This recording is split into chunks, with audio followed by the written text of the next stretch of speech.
குழலும் யாழும் குரலினில் தொனிக்க கும்பிடும் வேளையிலே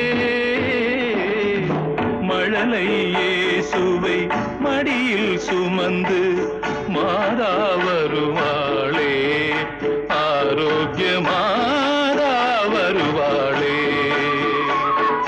குழலும் யாழும் குரலினில் தொனிக்க கும்பிடும் வேளையிலே மழலை இயேசுவை மடியில் சுமந்து